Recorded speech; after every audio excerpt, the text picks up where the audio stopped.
warahmatullahi wabarakatuh. Terima kasih kepada para penonton yang senantiasa meluangkan waktunya untuk melihat video presentasi ini. Saya, Rianti Olivia, dan tim saya dari kelompok 9 yang kali ini akan mempresentasikan tentang pengakuan dan pengukuran laporan keuangan organisasi sektor publik. Di dalam presentasi ini terdapat dua subtopik. Pertama, pembahasan tentang pengakuan dan pengukuran laporan keuangan organisasi sektor publik. Kedua, faktor yang berpengaruh dalam pengakuan dan pengukuran laporan keuangan organisasi sektor publik. Pembahasan tentang pengakuan dan pengukuran laporan keuangan organisasi sektor publik. Pengakuan merupakan pembentukan suatu pos yang memenuhi definisi unsur serta kriteria pengakuan yang dikemukakan dalam neraca atau laporan laba rugi. Pos yang memenuhi definisi suatu unsur harus diakui jika 1. Adanya kemungkinan bahwa manfaat ekonomi yang berkaitan dengan pos tersebut akan mengalir ke dalam organisasi publik. 2. Pos tersebut mempunyai nilai atau biaya yang dapat diukur dengan andal. Pos yang memenuhi kriteria tersebut harus diakui dalam neraca atau laporan laba rugi. Kelainan untuk mengakui pos semacam itu tidak dapat diralat melalui pengungkapan kebijakan akuntansi yang digunakan maupun catatan atau materi penjelasan. Pengukuran adalah proses penetapan jumlah uang untuk mengakui dan memasukkan setiap unsur laporan keuangan sektor publik ke dalam laporan posisi keuangan dan laporan kinerja keuangan. Sejumlah dasar pengukuran yang berbeda digunakan untuk derajat kombinasi yang berbeda di dalam laporan keuangan sektor publik. Suatu pos dapat dianggap memenuhi persyaratan pengakuan di masa depan sebagai akibat dari peristiwa atau kejadian yang terjadi di kemudian. Berbagai dasar pengukuran dan pengakuan tersebut adalah 1. Biaya historis atau historical cost.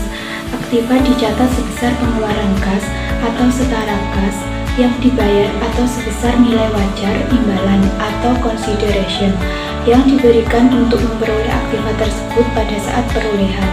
Kewajiban dicatat sebesar kas atau setara kas yang diperkirakan akan dibayarkan untuk memenuhi kewajiban dalam pelaksanaan usaha normal. 2. Biaya saat ini atau current cost. Aktiva dinilai dalam jumlah kas atau setara kas yang harus dibayar apabila aktiva yang sama diperoleh sekarang. Kewajiban dinyatakan dalam jumlah kas atau setara kas yang tidak didiskontokan atau undiskon yang mungkin akan diperlukan untuk menyelesaikan kewajiban atau obligation sekarang. 3. Nilai realisasi atau penyelesaian realizable or settlement value. Aktiva dinyatakan dalam jumlah kas atau setara kas yang dapat diperoleh sekarang dengan menjual aktiva tersebut dalam pelepasan normal atau underly disposal. Kewajiban dinyatakan sebesar nilai. 4. Nilai sekarang atau present value. Aktiva dinyatakan sebesar arus kas masuk bersih di masa depan yang didiskontokan ke nilai sekarang dari pos yang diharapkan dapat memberikan hasil dalam pelaksanaan usaha normal. Kewajiban dinyatakan sebesar arus kas keluar bersih di masa depan yang didiskontokan ke nilai sekarang, di mana jumlah tersebut ditujukan untuk menyelesaikan kewajiban dalam pelaksanaan usaha normal. Faktor yang berpengaruh dalam pengakuan dan pengukuran laporan keuangan organisasi sektor publik. 1. Probabilitas manfaat ekonomi masa depan. Manfaat ekonomi masa depan yang berkaitan dengan pos tersebut akan mengalir dari atau ke dalam organisasi. Konsep tersebut dimaksudkan untuk menghadapi ketidakpastian lingkungan operasi organisasi. Yang kedua, kendala pengukuran. Kriteria pengakuan pos yang kedua adalah ada tidaknya biaya atau nilai yang dapat diukur dengan tingkat tertentu atau reliable. 3. Aktiva diakui dalam laporan posisi keuangan jika manfaat ekonominya di masa depan atau jasa potensialnya kemungkinan besar akan diperoleh organisasi dan aktiva tersebut mempunyai nilai yang dapat diukur dengan andal. 4. Kewajiban diakui dalam laporan posisi keuangan, jika pengeluaran sumber daya yang memberikan manfaat ekonomi kemungkinan besar akan dilakukan untuk menyelesaikan kewajiban sekarang dan jumlah yang harus diselesaikan dapat diukur dengan andal. 5. Ekuitas. Ekuitas dapat disubklasifikasikan dalam laporan keuangan di mana relevansi mengklasifikasikannya terjadi apabila pos tersebut mengindikasikan pembatasan hukum atau pembatasan lainnya atas kemampuan organisasi untuk menggunakan ekuitas. Untuk yang selanjutnya, faktor yang berpengaruh dalam pengakuan dan pengukuran laporan keuangan sektor publik. Yang keenam, pendapatan. Pendapatan diakui dalam laporan kinerja keuangan jika kenaikan manfaat ekonomi di masa depan yang berkaitan dengan peningkatan aktiva atau penurunan kewajiban telah terjadi dan dapat diukur dengan andal. Hal ini berarti bahwa pengakuan pendapatan telah terjadi bersamaan dengan pengakuan kenaikan aktiva atau penurunan kewajiban. Yang ketujuh, biaya.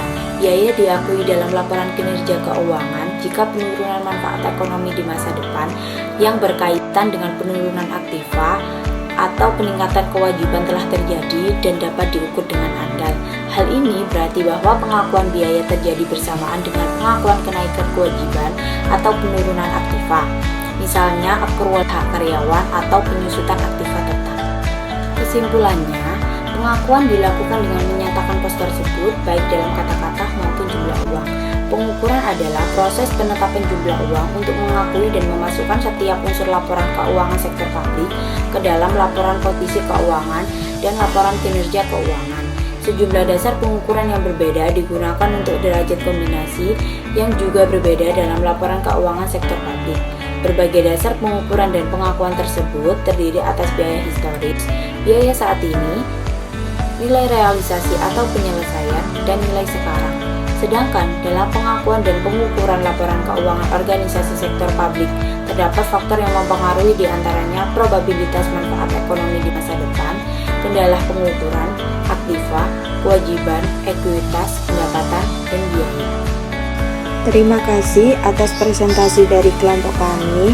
Apabila ada salah kata, mohon maaf sebesar-besarnya.